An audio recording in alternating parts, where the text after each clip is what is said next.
संसार में मनुष्य दुखी क्यों है? दुख का मूल कारण क्या है? आजकल जिससे भी मिलो वह केवल अपने दुख की बात करता है। कोई अपने आर्थिक दुख की बात करता है, कोई अपने पारिवारिक दुख की, तो कोई अपने शारीरिक दुख की। दुनिया में शायद ही कोई ऐसा मनुष्य होगा जिससे कोई दुख ना हो। खैर, हमारे जीवन में सुख दुख तो आते जाते ही रहते हैं, परंतु मजे की बात यह है कि हम अपने दुख के लिए कभी ईश्वर को, कभी किस्मत को, तो कभी दूसरों को दोषी ठहराते हैं। जबकि सच्चाई यह है कि हर मनुष्य अपने दुख का निर्माता स्वयं है। हर मनुष्य अपना दुख स्वयं उत्पन्न करता है, लेकिन इस बात को कोई मानना नहीं चाहता। जब मैं पहली बार इस दुनिया में आया था, तब मैं बहुत खुश था।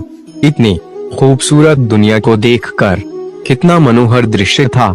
हंसते मुस्कुराते फूल, हवा में झूमते पेड़ पौधे, गाते गुनगुनाते चिड़िया का शोर और इतने सुंदर सुंदर लोग। मुझे बहुत अच्छा लगा इस दुनिया में आकर। मैंने मन ही मन ईश्वर का शुक्रिया अदा किया इतनी खूबसूरत दुनिया बनाने के लिए। परंतु धीरे धीरे जब मैं कुछ बड़ा हुआ और थोड़ी समझ हुई, तो मैंने ये नोटिस किया कि पता नहीं क्यों मनुष्य अपने जीवन में खुश नहीं है। मैंने देखा कुछ लोग चिंता में डूबे हुए थे, कुछ लोग गम के मारे लग रहे थे, कुछ लोग दुख में आंसू बहाते हुए दिखाई दिए। मैंने कुछ लोगों को ये भी कहते हुए सुना कि दुनिया में केवल दुख ही दुख है। कुछ लोग तो ईश्वर को कोस भी रहे थे कि ईश्वर ने उनकी जिंदगी को दुखों से भर दिया है।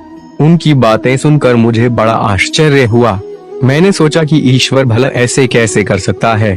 मैंने तो सुना था कि ईश्वर मंगलकर्ता, दुखहर्ता, कृपा निधान, उद्धारकर्ता और दया के सागर हैं। फिर इतना सुंदर मनुष्य बनाकर उन्हें इतना पीड़ा, इतना दुख देना, यह तो कोई दया की बात नहीं हुई। मैंने तो सुना था कि ईश्वर बड़े महान और महाज्ञानी है।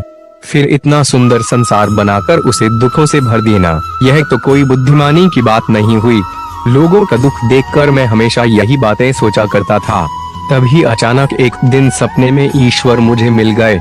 मैंने ईश्वर से शिकायत की, उनसे पूछा कि आपने इतनी सुंदर दुनिया बनाई है, मनुष्यों को इतना शानदार जीवन दिया है, फिर आप इन बेचारे मनुष्यों को इतना दुख क्यों दे रहे हैं?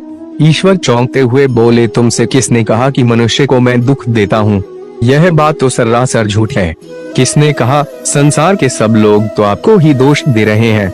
मैंने भी अपनी बात पर जोर देते हुए कहा। ईश्वर ने मुस्कुराते हुए कहा, तुम अभी बचे हो, तुमने अभी इन मनुष्यों को ठीक से समझा नहीं है। अपनी हर गलती के लिए दूसरों को जिम्मेदार ठहराते हैं। जाओ अभी संसार से कुछ सीखो, जीवन को गहराई से समझो, धीरे धीरे तुम्हें सब कुछ समझ में आ जाएगा। तभी से मैंने दुनिया से सीखना शुरू कर दिया, जीवन को समझना शुरू कर दिया।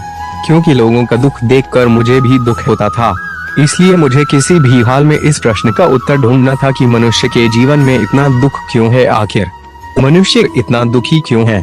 मैंने इस प्रश्न का उत्तर ढूंढने के लिए अपने दुखों को भी गहराई से विश्लेषण किया, अपने आसपास के दूसरे मनुष्य के दुखों पर भी काफी रिसर्च किया।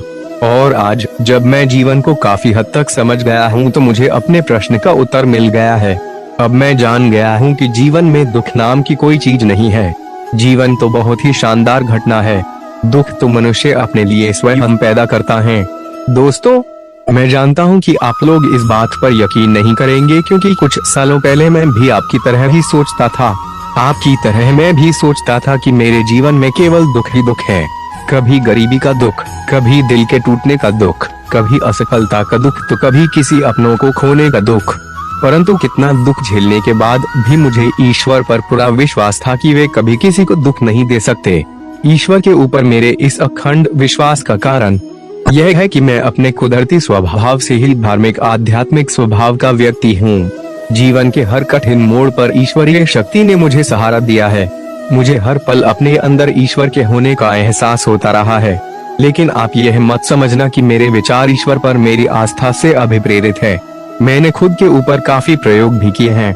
इसके साथ साथ मनोवैज्ञानिक सिद्धांतों के आधार पर काफी रिसर्च भी किए हैं, और काफी रिसर्च करने के बाद अब मुझे समझ में आ गया है कि हमारे दुख के लिए भाग्य या ईश्वर जिम्मेदार नहीं है।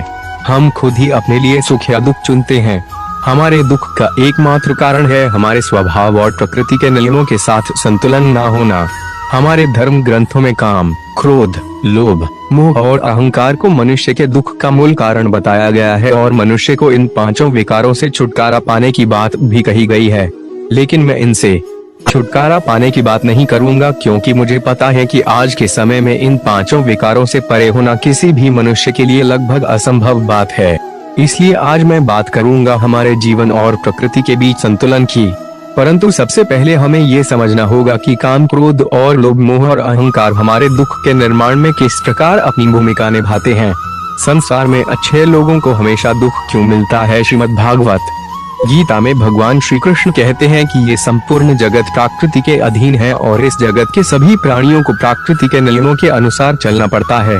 लेकिन हम इस पृथ्वी के सबसे बुद्धिमान प्राणी मनुष्य इतने मूर्ख है कि हम प्रकृति के विपरीत चलना चाहते हैं। हम जानते हैं परिवर्तन संसार का नियम है, कभी दिन कभी रात, कभी सर्दी कभी गर्मी, कभी धूप कभी छांव, कभी दुख कभी सुख, यह सब सृष्टि के जीवन चक्र का एक हिस्सा है। फिर भी हम चाहते हैं कि जीवन में सब कुछ हमारे अनुकूल हो। हम जानते हैं हम जैसा बीज बोते हैं वैसा ही फल हमें मिलता है। फिर भी हम चाहते हैं कि हम बीज बोए बबूल का और उसमें से आम निकल जाए। हमारे अधिकांश कर्म तो प्रकृति के विपरीत होते हैं, लेकिन हम चाहते हैं कि परिणाम प्रकृति के अनुकूल हो।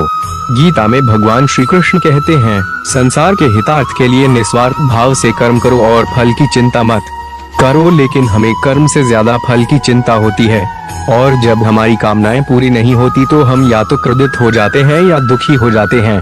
क्रोध में हमारे बुद्धि और विवेक को हर लेती है, जिससे हमारे सोचने व समझने की क्षमता क्षीण हो जाती है और हम मानसिक रूप से विक्षिप्त हो जाते हैं।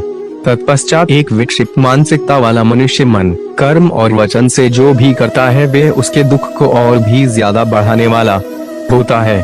अब आप खुद सोचिए कि हमारे दुखी होने के लिए कौन दोषी है। हालांकि ऐसी बात भी नहीं है कि हमारी इच्छाएं पूरी नहीं होती, हमारी कई इच्छाएं पूरी भी होती है, लेकिन जब हमारी इच्छाएं पूरी हो जाती है तो हमारा लोभ और बढ़ जाता है, जो आगे चलकर मोह का रूप ले लेता है। मोह का वास्तविक अर्थ होता है भ्रम, यानी हमें ये भ्रम हो जाता है कि हम किसी चीज के मालिक हैं। मोहवश हम संसार के भौतिक चीजों से अपना अस्तित्व जोड़ लेते हैं, जबकि गीता में भी कहा गया है कि परिवर्तन संसार का नियम है। जो आज तुम्हारा है वह कल किसी और का था और परसों किसी और का हो जाएगा। लेकिन हम चाहते हैं कि हम जो चाहे वे हमेशा के लिए हमारी हो जाए, और जब ऐसा नहीं होता तो हम दुखी हो जाते हैं। भ्रम से याद आया कि हमारा सबसे बड़ा भ्रम तो हमारा अहंकार है, जो आजकल हमारे दुखों का सबसे बड़ा कारण बन गया है। अहंकार में हम अपने अस्तित्व को सृष्टि के मूल प्रकृति से तोड़ लेते हैं। हम स्वयं को सबसे अलग और सबसे बड़ा समझने लगते हैं, लेकिन जब हमारा भ्रम टूटता है तब हमें पता चलता है कि हमारी औकात दुनिया में एक तिनके से ज्यादा कुछ भी नहीं है। इसलिए इस भ्रम के टूटने से हमारे अहंकार को चोट लगती है और हमें दुख का अनुभव होता है। स्मरण रहे कि प्रकृति के नियमों के अनुसार संसार की हर चीज पंच तत्वों अर्थात पृथ्वी, अग्नि, जल, वायु और आकाश से मिलकर बना है और एक दिन उसी में विलीन हो जाएगा। अतः इस भौतिक जगत के नश्वर चीजों पर अधिपत्य जमाने वाला हमारा अहंकार हमें केवल दुख ही दे सकता है। इस प्रकार दोनों ही परिस्थितियों में हम अपने लिए केवल दुख ही पैदा करते हैं। हालांकि यह दुख भी कोई स्थायी दुख नहीं होता, यह मात्र एक नकारात्मक विचार होता है, जिसे हम चाहे तो सकारात्मक विचार में बदल सकते हैं। परंतु हम दुख के असली कारण को समझने की बजाय यहाँ भी एक भ्रम पाल लेते हैं कि यह दुख मेरा है, इसलिए फिर हम दुख को पकड़ कर बैठ जाते हैं और दुख हमारा स्वभाव बन जाता है।